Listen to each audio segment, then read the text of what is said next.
It's time to swarm the 402. Welcome to the Nebraska Hawks. These guys are brave. They're Hawkeyes, living in enemy territory. Listen, these guys are way past their prime, but they're still Hawkeyes. They're spreading the Hawkeye hype to all of Nebraska.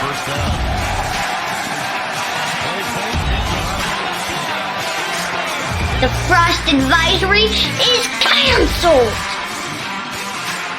Corn Huskers, more like corn suckers.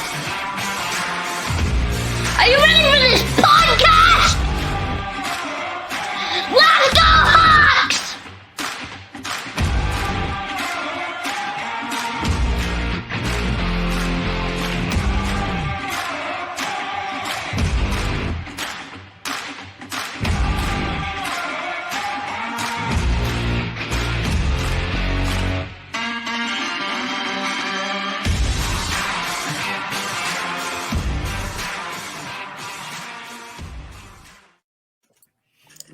All right, welcome back to the Nebraska Hawks Nest, your Hawkeye oasis located in a nasty little Nebraska desert. Make sure to take a little bit of time out of your day, whether you're listening on podcast, watching us on our YouTube channel, or whatever it might be. Hit the like, hit the subscribe, so you can get all the updates on our Hawkeye Legend interviews. And you know, while you're at it, tell a friend. Joining us today, Iowa Hawkeye legend, CFL legend, the man himself, Jovon Johnson. What's going on, man? We're excited to have you at the Nebraska Hawks Nest. Hey, I'm excited. Anytime I get to talk to Hawk fans across the country, you know, people that support the Hawks, I'm always all for it. We were super excited about this. We know you're busy, got the, heavy coaching career going on right now, and wanted to really ask you and update all the Hawkeye fans that aren't aware of everything that's going on with you in your life right now. Mm-hmm. What's going on with you for work right now? I believe you are at Defiance University. Last time we checked, coaching there. I don't know. Are you still there? No, I'm not. I'm not there anymore. I was there for 3 seasons. 2 of those 3 seasons, I was the defensive coordinator. One of those years I was just the defensive backs coach, but it was definitely an interesting experience, something that I definitely appreciate having the opportunity to do. I met a lot of great kids that come from different walks of life that had the same goals that I had when I went to the University of Iowa. Just to have the opportunity to play the game of football at the next level and be able to showcase your talents, and also at the same time be able to get an education, which is ultimately the most important part. Yeah. So, Jovon, was there anything as a coach you learned that, after all your time as a player that, you started coaching and you had this revelation, kind of like, oh, this is where my coaches came from all this time, or anything like that? Or for me, I think the part that I was able to gather was, I had to remove myself from being the player. Being able to see it from a different perspective, because I knew that I had to teach those guys how to do it, but I couldn't get upset if they didn't do it the way that I did it. Understanding that guys learn different ways. Some guys have to go on the board. Some guys learn from watching film. Some guys you have to go out on the field and physically do it. Just the intangibles of playing different positions and the X's and O's and putting guys in the position to win. That's probably the part that I definitely learned a lot about. I critique myself harder than anybody, ever will. So I'm always my biggest critic, but I think I did very well with the defense. We went from giving up 50 plus points a game to giving up less than 14. So I think I did pretty well. So clearly you have a knack for it, Jovon. Like, are you still in coaching right now? Or are you in a transitional period? Yeah, right now I was at the college. I ended up leaving the college because of some things that I wasn't really pleased with. So I kind of removed myself. This past fall, I coached the middle school team here in my hometown. I have 2 young children that are 2 years old, and one's 8 months as of yesterday. So, Nice. so I'm home now. I'm able to spend time with the kids and, do the things that I love. But at the same time, I'm still giving the knowledge back to the youth. I work with the middle school 7th and 8th grade team, calling defenses, and then the guy that they had calling offenses quit, so I ended up calling the offense as well. So it was a good transition because I got to see it from a different point of view. From the youth, the 7th and 8th grade is a lot more difficult than coaching college players. I was just going to ask you and say, you were a little frustrated. Maybe the college kids weren't listening, so you went right to middle school and and took the challenge head on. Oh, yeah, they are chaos. Like it's a different ball game.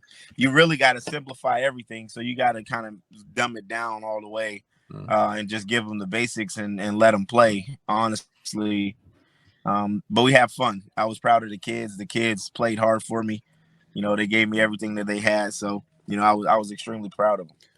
It sounds like you having to set up this podcast for me, Jerry, having to dumb it down for me so I can understand what's going on. I was just going to say he's got practice talking to us if he's got to dumb it down to the basics. He's going to fit in here just fine now. So Jovon, let's go ahead and go back to the beginning. Childhood growing up. What was it that drove you into football, and then what was that like all through high school, and how'd you end up at Iowa? Then what was your recruitment process like? For me growing up, I grew up in a unfortunate environment, where drugs and gangs violence was a regular occurrence, and having to remove myself from that environment and focus on playing the game of football, basketball, whatever sport that I played. I think playing sports for me was a way to remove me from the environment that I lived in. So I spent a lot of time at the gym playing basketball, a lot of time at the field practicing football, at the baseball field playing baseball. I played every sport you could think of growing up. And my uncle, who lived with me since the age of 5, was a big mentor in my life. He was the person that introduced me to the game of basketball at a very young age. He taught me, to come home from school and get my homework done before going out and playing any sports because, academics matter. So my grades was always on par. Nice. And then, my mom, she was the hard worker in the family. She raised 3 of my cousins who she adopted, me and my little brother, all my uncles and their kids, were in and out of our household at some point or another. So, times were rough, but my mom never let it waver. So she just always kept a smile on her face and went to work every day to make sure we had everything that we needed. So, that's my hero. But, as I went through the ranks of, I didn't start playing football till 8th grade actually, and I played basketball since I was 5. So coming up, I was always a basketball player. I was always skilled at playing basketball. I played point guard. I was a hell of a defender.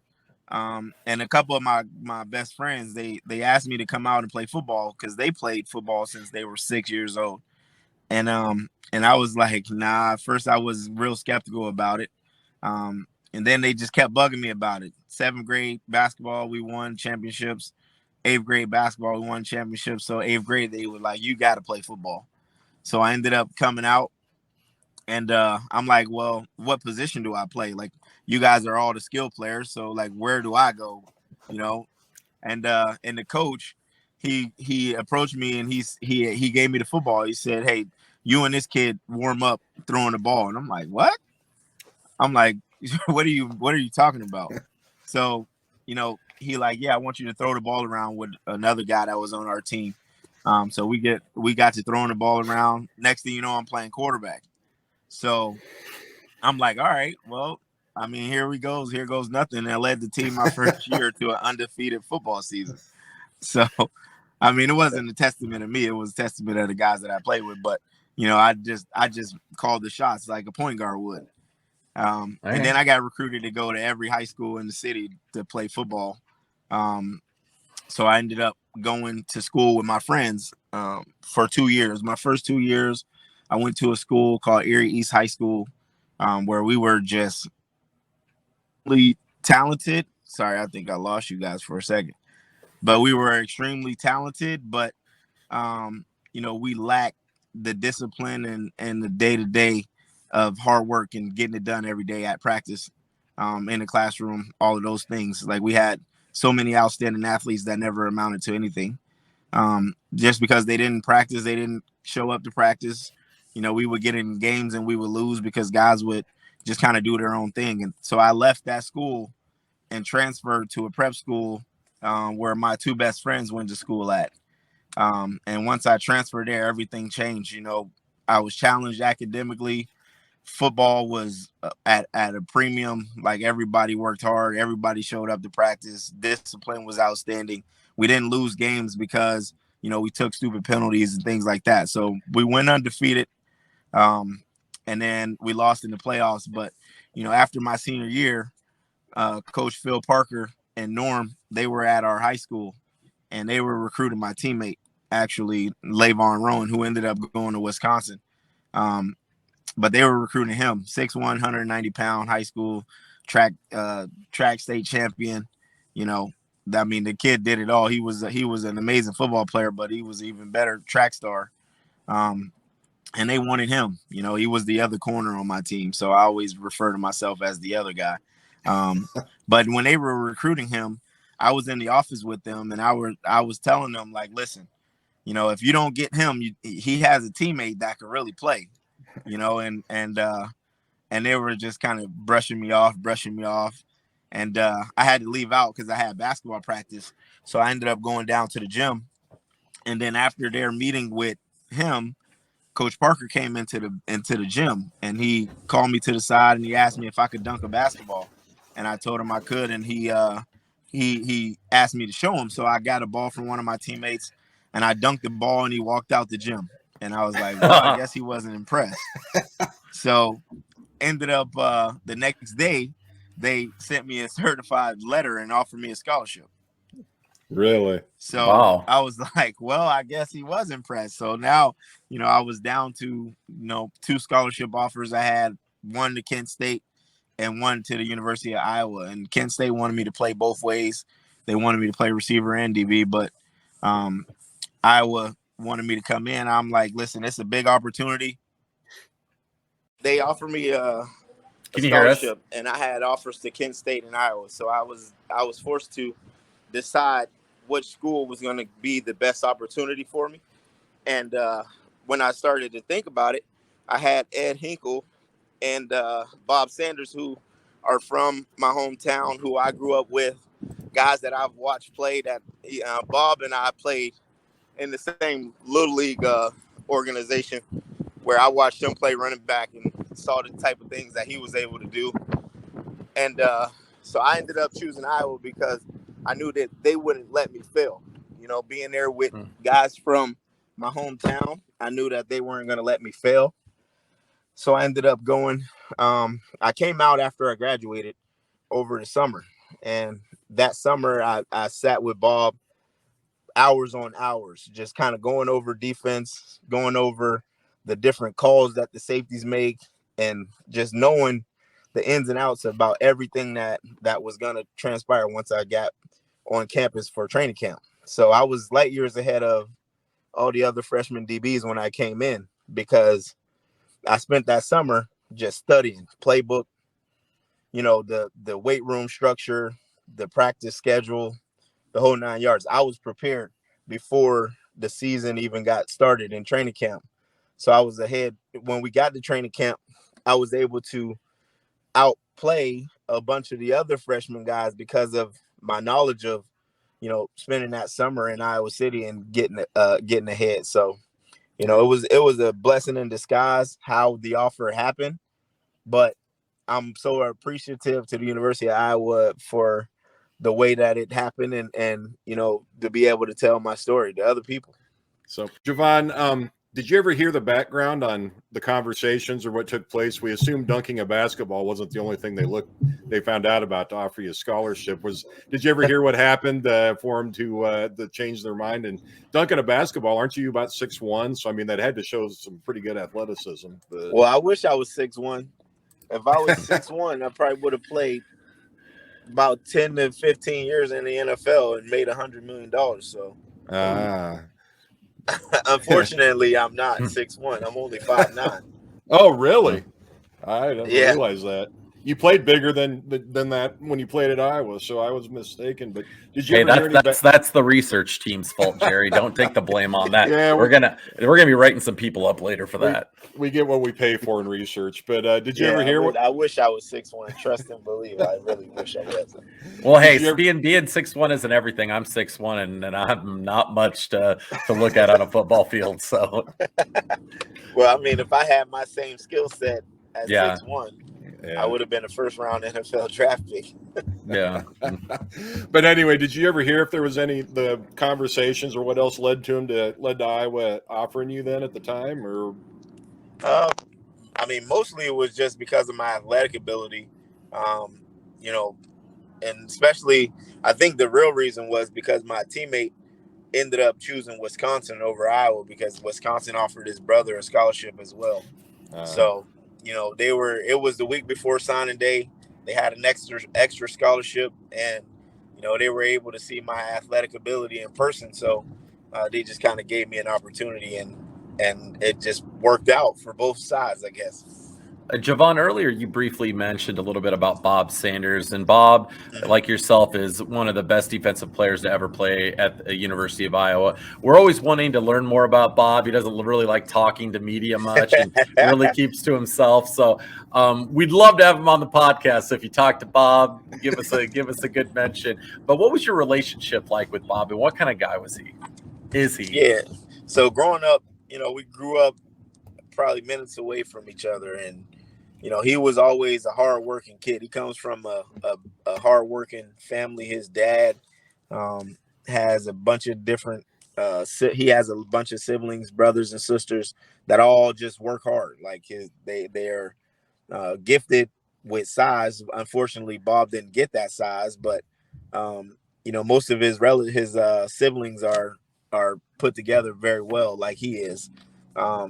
But his mom and dad are just two of the most wonderful people that I've ever met, that I've ever had the opportunity to be around. Hard workers, just A+ type people.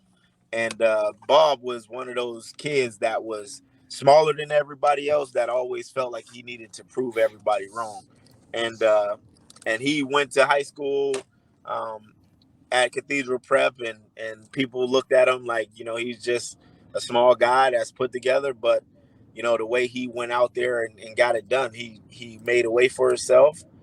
Him, a lot like me, didn't have a lot of scholarships coming out of high school. He only had the University of Iowa, and the reason why he ended up getting offered to the University of Iowa was because Coach Joe Moore, who was Coach Ferentz's head coach in high school, put in a word and said, listen, this kid can play. You need to give him an opportunity. And so Coach Ferentz did.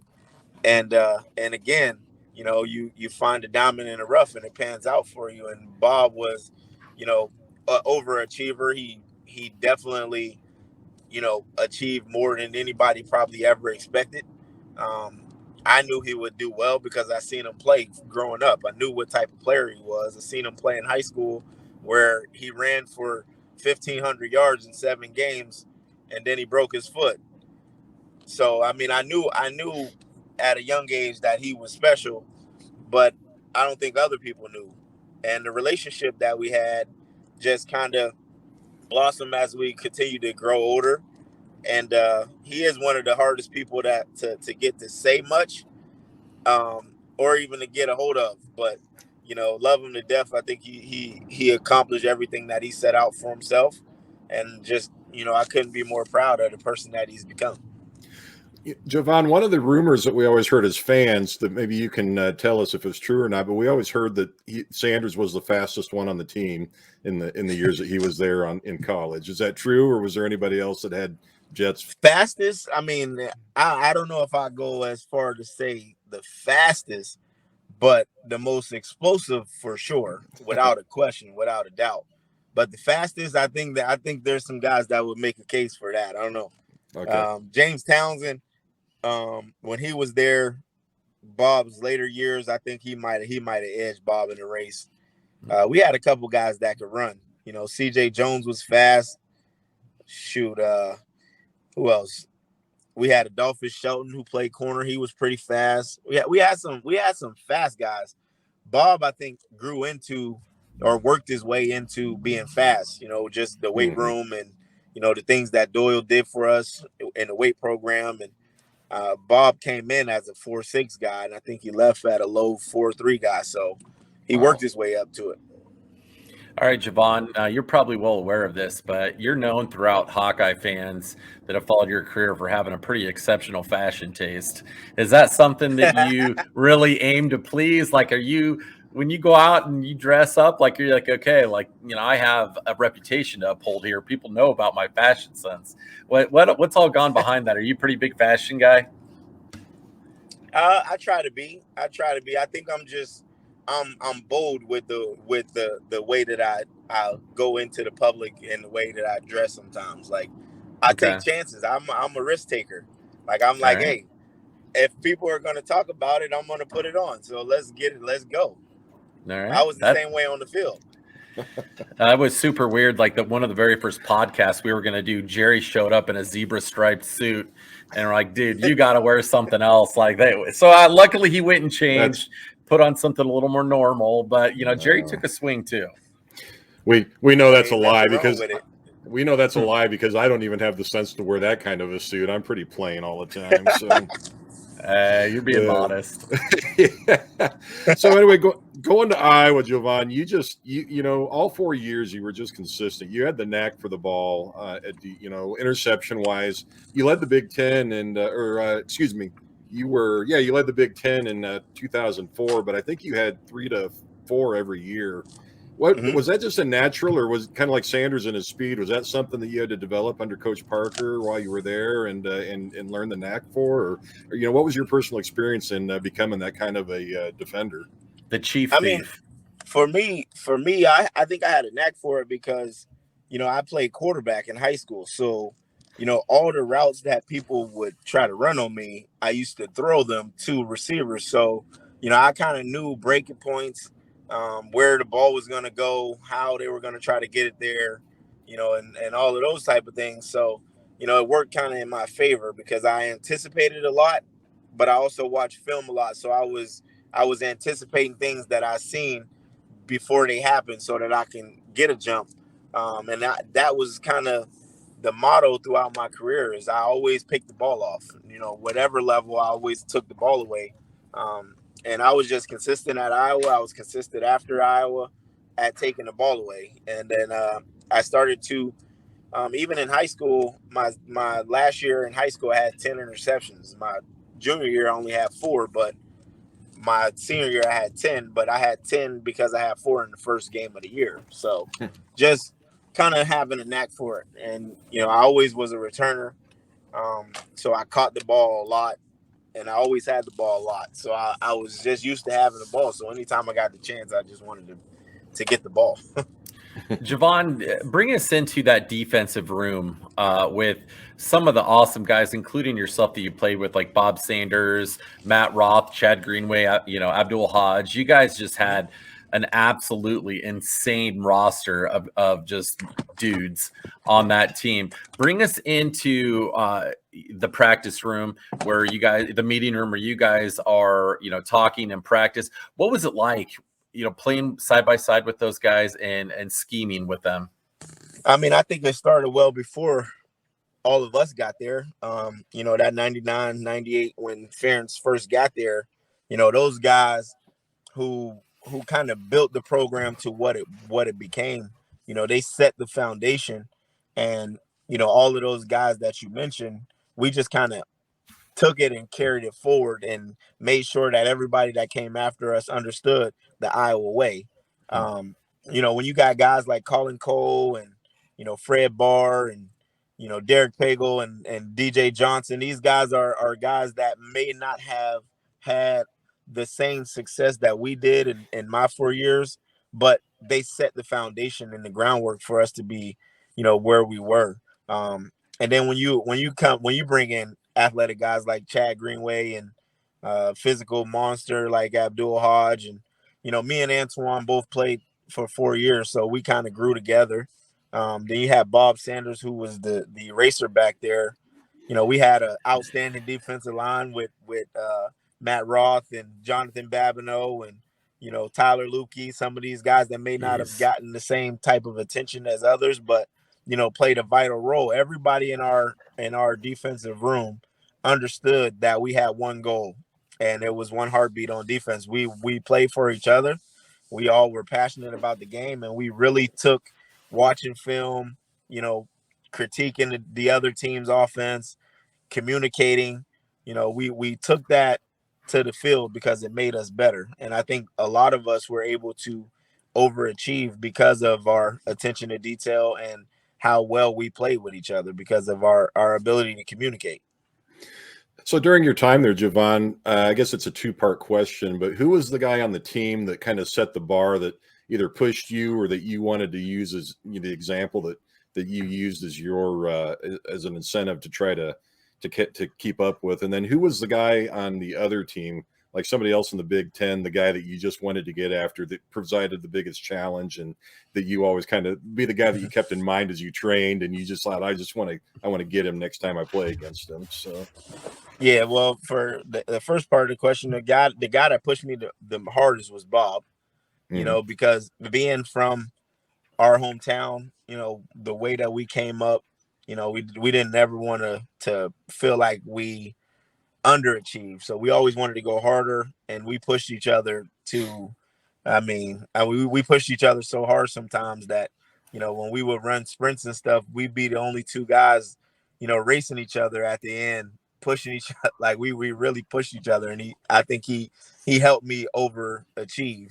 But on the flip side of that, the guy that I just, wanted to play against the most because he was so overhyped was Braylon Edwards. I heard his name so much throughout the Big Ten, and like I just couldn't wait until we played him. And the same for Charles Rogers. Like, those were two receivers that I just couldn't wait till we got on the field together so that we could like go at it. And Braylon ended up catching a ball on me that for a touchdown that I should have intercepted. I kind of tripped over his foot and fell down, and the ball hit me off the shoulder pad, and he caught it for a touchdown. But Charles Rogers was a guy that we ended up stopping his touchdown streak that was going on for that's all we heard about for weeks and weeks and weeks, that he was on a run at scoring touchdowns every week. So we were able to put that to an end. Now, Jovon, you had some really great relationships on this team. Oh, she trying to pick me up now on the voice thing. You had some really great relationships on the team, and I'm sure you guys had a lot of fun off the field as well. Now that you're separated long enough and you haven't been there for a little while, tell us some a good story or two, of something fun or that maybe happened off the field or in the weight room or in practice that you look back on another day of the week and you're like, oh man, that was crazy. That was so funny. I can't believe that happened. And the statute of limitations is up, so you feel free to tell us anything. Don't hesitate. So nobody listens anyway. I can tell you one incident that now that I look back, at the time it wasn't funny at all, but now that I look back on it, as I got older, it was kind of like silly. But me and Chris Smith, I don't know if you guys remember Chris Smith, but Chris Smith was a safety out of Texas who. I think Chris was really upset with Parker because he felt he was going to be playing a lot more than he did. But he was a guy who they plugged him in when Considine got hurt, or, whenever Considine would go out, he would go in. But one incident, we were in the weight room and some things happened with a female. And as we walked out the weight room, I just hear this voice behind me, and he's saying, "So we ain't homeboys." And I'm thinking to myself, like, what are you? I'm like, who is he talking to? Like, I don't understand what's the purpose of what he's saying.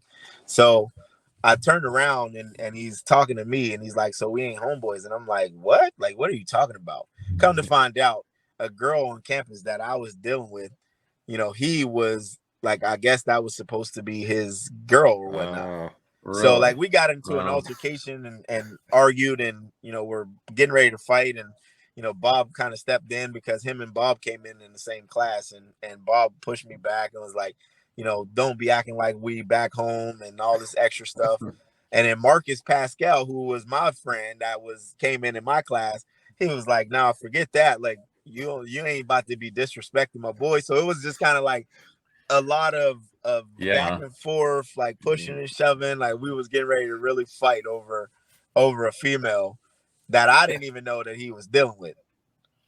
Yeah. So That's I mean, crazy. it was funny. It's funny now for sure, but at the Yeah. time I was pissed. Boys will be boys at that age, right?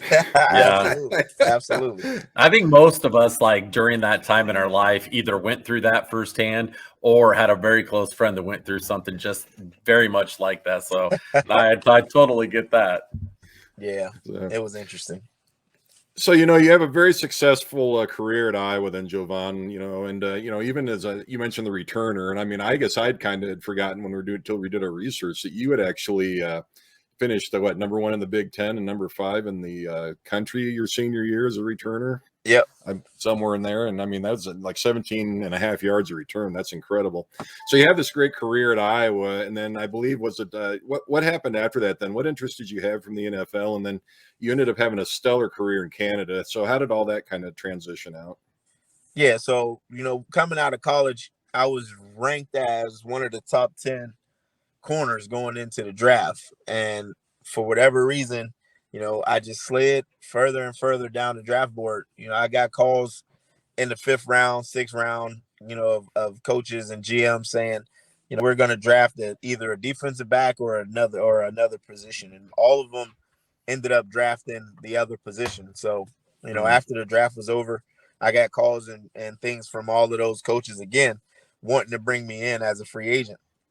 And the agent that I had at the time was big on, me taking money, getting money to go to a team that because he said if they pay you to come in as a free agent, then they're gonna be interested in you and it's an investment, et cetera, et cetera. So, but the Steelers originally had wanted to bring me in, and they told me on the phone during the draft that if I sign with them as a free agent, I'd be the only DB that they bring in. So, I wouldn't have no issues of making the team.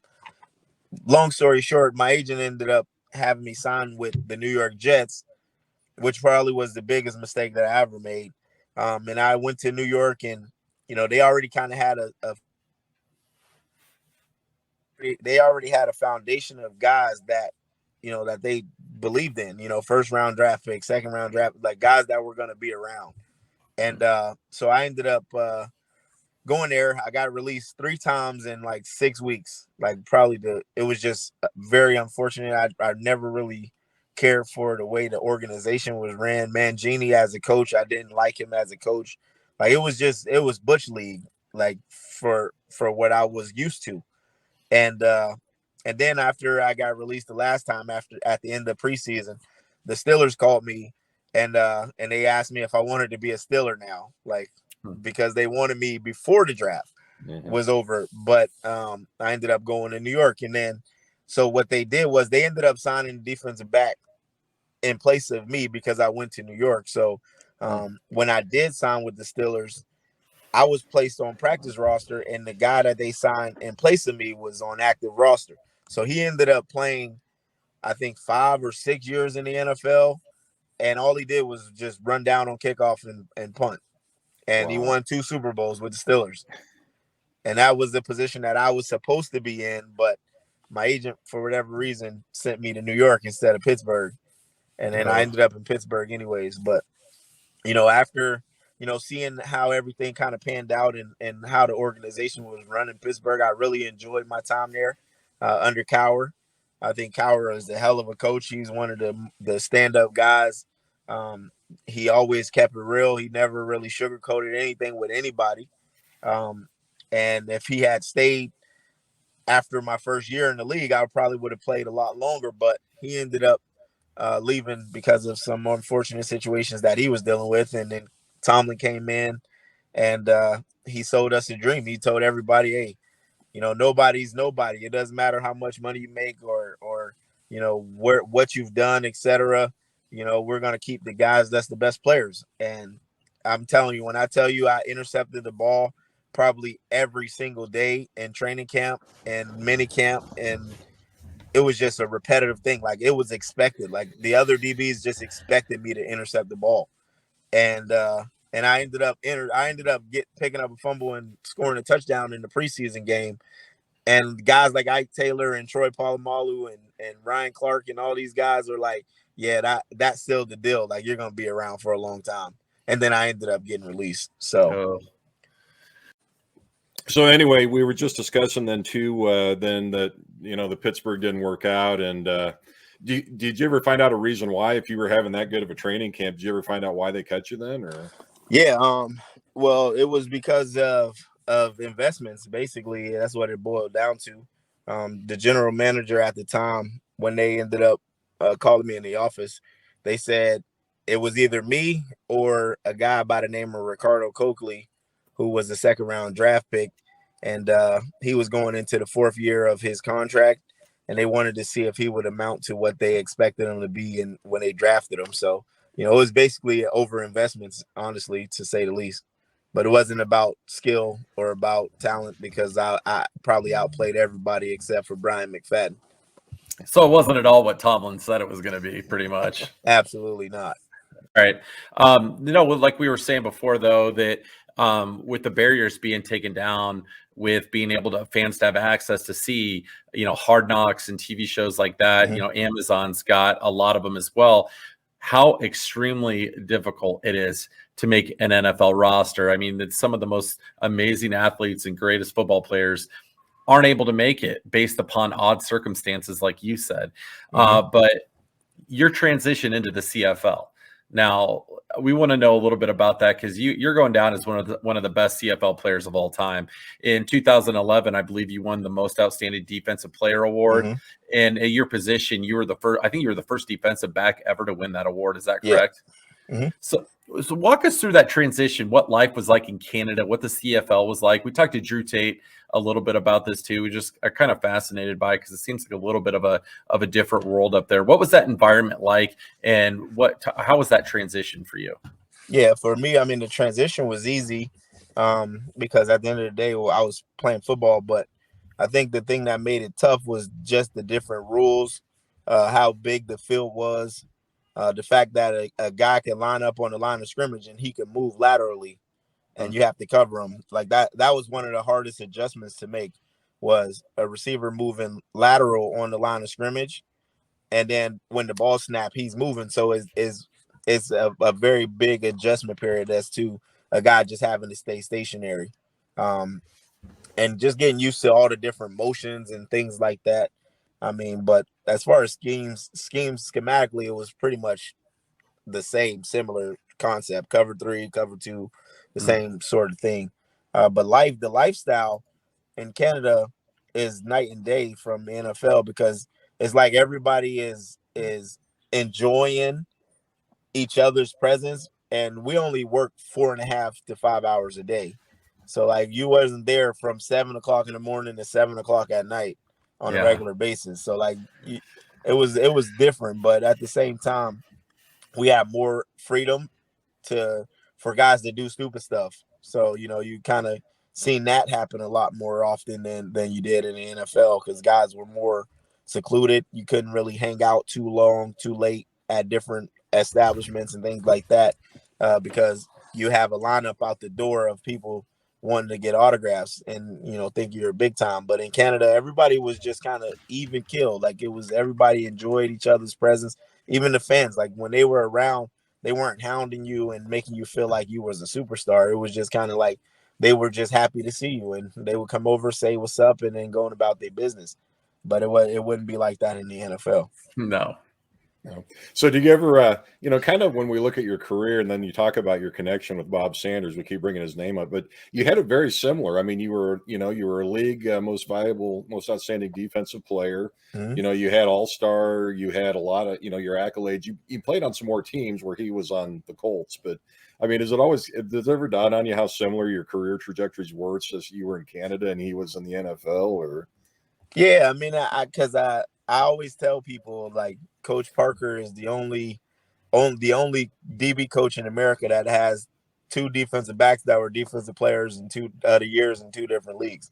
So, but yeah, I mean, it's crazy how the world works and how things kind of panned out. But unfortunately, I didn't get the same opportunities that he did, being a draft pick in the NFL. But at the end of the day, I made the most of my opportunities and my career, and I'm not one bit unsatisfied with what I was able to accomplish.